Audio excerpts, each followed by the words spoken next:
అందరూ కాదు కానీ కొందరు హీరోలు ఎప్పుడూ ప్రత్యేకమే. వీరు ప్రత్యేకమైన కథలు కాన్సెప్ట్లతో ఆడియన్స్ ముందుకు వస్తుంటారు. రెగ్యులర్ మాస్ కొట్టుడు సినిమాలకు వీరు దూరంగా ఉంటారు. అలాంటి వారిలో విక్రమ్ ఒకడు. అతడు సాహసం చేస్తాడు. దర్శకులకు ఎలా కావాలంటే అలా మారిపోతాడు. అలా వచ్చిన సినిమానే తంగలాన్. ఈ మూవీలో ఎక్కడ సగటు కమర్షియల్ పోకడ కనిపించదు. కథ ఎక్కడ డీవియేషన్ కాకుండా నేరుగా ముందుకు సాగుతుంది. కబాలి వంటి కథతో ఆడియన్స్ దృష్టిని ఆకర్షించిన పారంజిత్ ఈసారి ఈ భారీ సినిమాను తలకెత్తుకున్నాడు. సక్సెస్ అయ్యాడు కూడా. మన సినిమాల్లో దాదాపు అన్ని హీరోయిక్ కథలే ఉంటాయి. ఎలివేషన్స్ కు అంతే ఉండదు. ఇలాంటి సినిమాల మధ్య అప్పుడప్పుడు కమల్ హాసన్, మమ్ముట్టి, విక్రమ్ లాంటి వారు మెరుస్తూ ఉంటారు. పాత్ర కోసం ఎలా మారిపోమంటే అలా మారిపోతారు. మైనం ముద్దలా ఎలా కావాలంటే అలా ఒదిగిపోతారు. విక్రమ్ గురించి ప్రత్యేకంగా చెప్పుకోవాల్సిన పని లేదు. ఎలాంటి సాహసం చేయడానికైనా అతడు రెడీ. నటనలో ఇరగదీస్తాడు. చిన్న వంక కూడా పెట్టలేం. మన తెలుగు నటులు కూడా ఎలాంటి పాత్రలైనా అలవోకగా చేస్తారు. కాకపోతే ఆ హీరోయిక్ కథల నుంచి బయటకు రాలేరు. అంతే తేడా.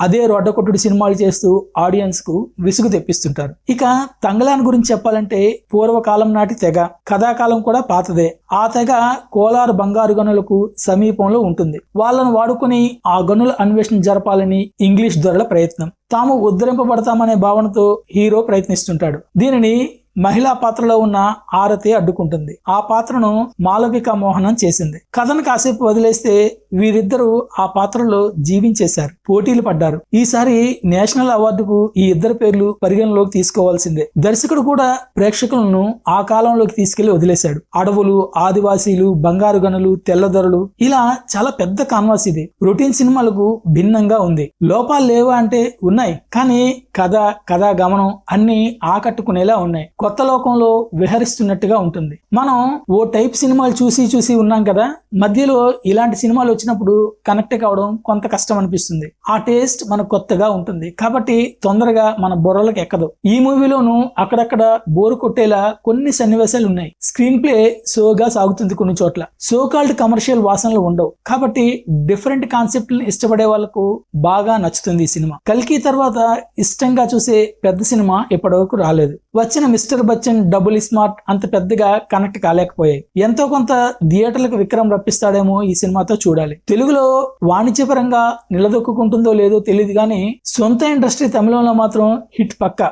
బీజిఎం విషయంలో జీవి ప్రకాష్ ఓకే. పాటలు సోసో. సినిమాటోగ్రఫీ కూడా ఓకే. ఎడిటింగ్ వీక్ గా ఉన్నట్టు అనిపించింది. ఓవరాల్ గా డిఫరెంట్ సినిమాలు కావాలని కోరుకునే ఆడియన్స్ ఆదరించదగిన సినిమా ఇది. చివరిగా చెప్పేది ఏంటంటే ఇలాంటి సినిమాలు తరచూ రావు. వచ్చినప్పుడు ఇంట్లో కూర్చొని చూడడం కంటే థియేటర్లో చూస్తేనే ఆ ఫీల్ వేరేగా ఉంటుంది.